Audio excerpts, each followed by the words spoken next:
Assalamualaikum warahmatullahi wabarakatuh. Selamat berjumpa mahasiswa sekalian. Pada pertemuan kali ini kita akan memulai perkuliahan kita mengenai fonologi, dan diharapkan nanti setelah Anda mengikuti mata kuliah fonologi ini, Anda sudah bisa melakukan analisis yang berkaitan dengan fonologi, dan tentunya Anda bisa menggunakan pengetahuan Anda tentang fonologi ini untuk meningkatkan kemampuan bahasa Inggris Anda. Baik, kita mulai saja topik pertama kita mengenai fonologi, yaitu Introduction to Phonology. Kita akan berkenalan dengan fonologi. Tentunya sebelum kita lebih detail membahas mengenai topik-topik yang ada di fonologi, tentunya kita harus berkenalan dulu apa itu fonologi. Secara sederhana kita bisa mendefinisikan fonologi sebagai sebuah ilmu, ya, the study of speech sound of a language. Jadi dia mempelajari tentang bunyi-bunyi yang ada di sebuah bahasa, dan tentunya juga berhubungan dengan the laws governing them. Jadi berhubungan juga dengan rules atau aturan-aturan yang berhubungan dengan bunyi tersebut. Bagaimana bunyi itu dihasilkan, bagaimana bunyi itu diucapkan pada environment tertentu, dan sebagainya. Ini definisi sederhananya. Sedangkan definisi lebih detailnya Anda bisa lihat pada slide. Ada dua definisi yang saya bawakan di sini dari Trubetskoy dan dari Fromkin dan Rodman. Anda bisa lihat di sini definisinya. Fonologi adalah sebuah ilmu bahasa yang mempelajari tentang sistem bahasa dan juga bagaimana bunyi-bunyi yang berhubungan dengan sebuah bahasa. Intinya dia mempelajari bunyi di sebuah bahasa. Oke, karena ini berhubungan dengan bunyi, maka kita perlu menjelaskan lebih detail fonologi itu cakupannya apa saja.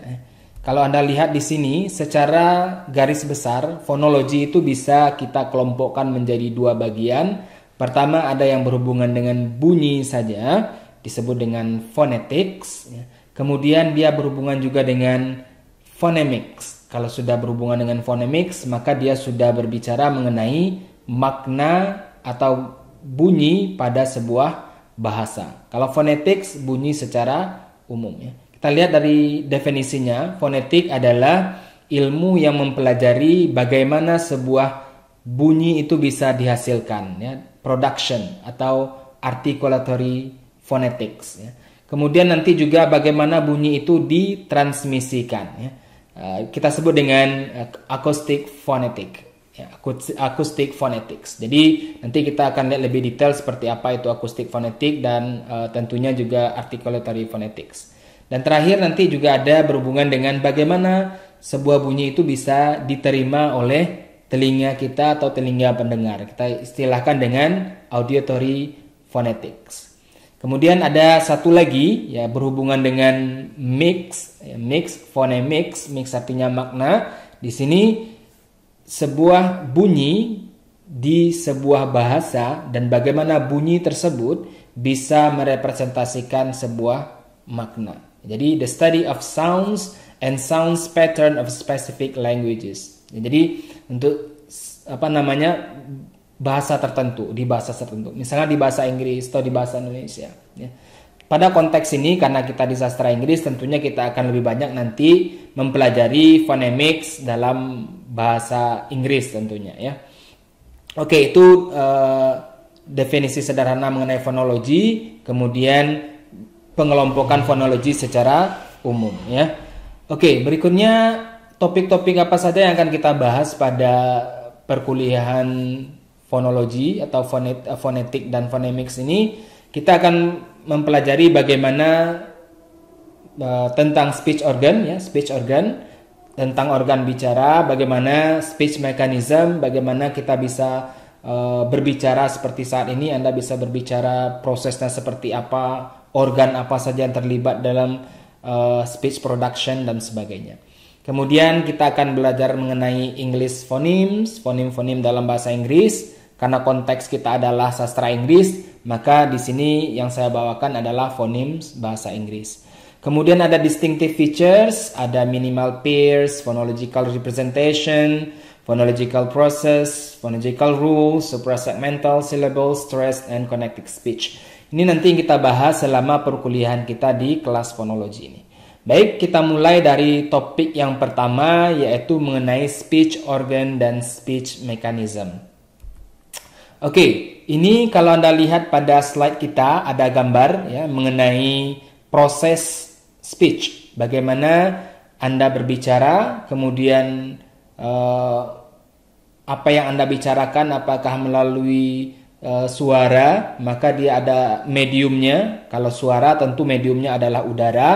Kalau tulisan nanti tentu mediumnya adalah tulisan. Tapi di sini karena kita fokus pada phonology, jadi kita fokus pada medium udara. Jadi bagaimana sebuah bunyi nanti bisa didistribusikan melalui udara, kemudian diterima oleh pendengar dan bisa diproses. Ini kalau Anda lihat dari gambar ini kita tahu bahwa proses untuk berbicara atau berinteraksi dengan menggunakan bahasa ini bukanlah proses yang sederhana ya. Dia melibatkan otak di sini, brain, melibatkan sensori ya, telinga, kemudian melibatkan organ-organ lain di dalam tubuh kita sehingga kita bisa berbicara. Begitu juga ketika kita mendengarkan sebuah ujaran, maka prosesnya ada proses didengar dulu, kemudian diolah di otak sehingga nanti ada responnya.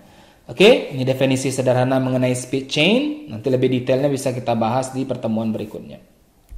Oke, kemudian tentang mekanisme atau bagaimana proses speech itu terjadi. Kalau Anda lihat di sini banyak sekali organ-organ pada tubuh kita yang terlibat, tidak hanya mulut, tapi juga ada paru-paru kita, lung ya. Jadi mulai dulu dari udara ya. Karena pada dasarnya bunyi itu adalah udara yang dihambat. Ya, jadi kalau Anda lihat di sini ada vocal tract ya, atau kita istilahkan pita suara kita. Inilah nanti yang membedakan apakah udara yang keluar dari paru-paru kita itu akan berbunyi atau tidak ya. Kalau dia berbunyi, maka vocal tract-nya dikontraksikan. Kalau dia tidak berbunyi, contohnya ketika Anda bernapas, itu kan tidak ada bunyi yang keluar, ya, tidak ada bunyi yang keluar dari mulut Anda ketika Anda bernapas. Karena pada dasarnya ketika kita bernapas, kita juga mengeluarkan bunyi, ya, tapi bunyinya tidak dihasilkan oleh pita suara, ya. Jadi udara tadi yang dikeluarkan melalui paru-paru melewati tenggorokan, kemudian keluar melalui rongga pernapasan, apakah hidung ataupun mulut, tidak mengeluarkan bunyi. Maka dia tidak disebut sebagai bunyi, hanya nafas saja. Kemudian ketika kita kondisikan pita suara kita sehingga pita suara tersebut bergetar ketika dialiri udara, maka terjadilah bunyi ya. Jadi melewati pita suara, melewati tenggorokan kita, faring, kemudian dia akan diarahkan lagi udaranya, apakah akan diarahkan ke rongga hidung atau ke rongga mulut, ya. Apakah ke velum atau ke oral cavity, ya. Kalau ke velum tentunya nanti dia yang akan menghasilkan bunyi-bunyi nasal atau bunyi-bunyi dengung. Contohnya apa? M, N, ya, kemudian dan sebagainya.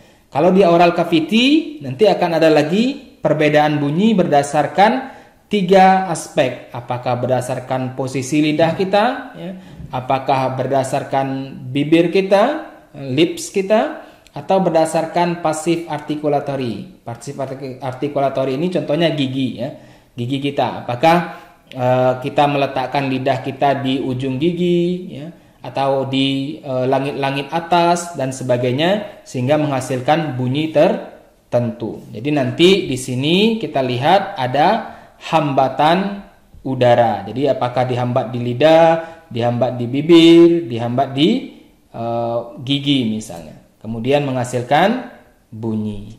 Oke, ini proses penghasilan bunyi, ya, mulai dari paru-paru, udara dialirkan melalui rongga tenggorokan, kemudian akan melewati pita suara, kemudian pita suara ini akan bergetar ketika dialiri udara, kemudian udara bunyi yang sudah berasal dari faring, kemudian akan diteruskan ke oral cavity, ya, rongga mulut ataupun velum, sehingga menghasilkan bunyi-bunyi tertentu nantinya. Oke, lebih detailnya bunyi-bunyi apa saja nanti yang dihasilkan oleh masing-masing bagian ini kita bahas ketika kita berbicara mengenai phonemes, ya, phonemes. Oke, kita lanjutkan. Kemudian ada speech organ, ya. Kita sudah berbicara tentang mekanismenya, apa saja proses yang dilewati oleh udara sehingga bisa berubah menjadi bunyi, ya. Kita lihat di sini nanti ada organ pertama, tentu adanya paru-paru dan diafragma sebagai organ tubuh yang menghasilkan udara, ya. Jadi nanti udara itu pernapasan ada dua, ada pernapasan diafragma dari perut, kemudian ada pernapasan paru-paru, ya. Kedua-duanya bisa menghasilkan udara yang nanti akan dialirkan ke rongga tenggorokan, ya. Kemudian nanti ada laringnya, ya, tenggorokan kita. Disinilah nantinya ada pita suara, ya. Kemudian akan dialirkan lagi ke rongga mulut atau rongga hidung, ya. Inilah nanti yang akan membedakan bunyi, ya. Di sini ada lips, organ bicara kita. Kemudian ada tongue, lidah, ya, yang bergerak. Kemudian ada teeth, yang ini artikulatorinya statis, ya. Jadi dia tetap tidak bergerak, ya. Nggak mungkin ketika kita berbicara gigi kita bergerak, ya. Yang bergerak itu tentunya lidah, ya. Kemudian ada oral cavity, jaw juga rahang, nanti juga akan menghasilkan bunyi yang berbeda. Contohnya ketika Anda mengucapkan bunyi A dengan bunyi A, itu akan berbeda, ya, bentuk rahangnya. Kita ucapkan A, kemudian kita ucapkan A, kan rahang kita lebih turun sehingga menghasilkan bunyi yang berbeda. Walaupun prosesnya sama, tapi ketika kita merubah posisi rahang kita, maka dia akan menghasilkan bunyi yang berbeda.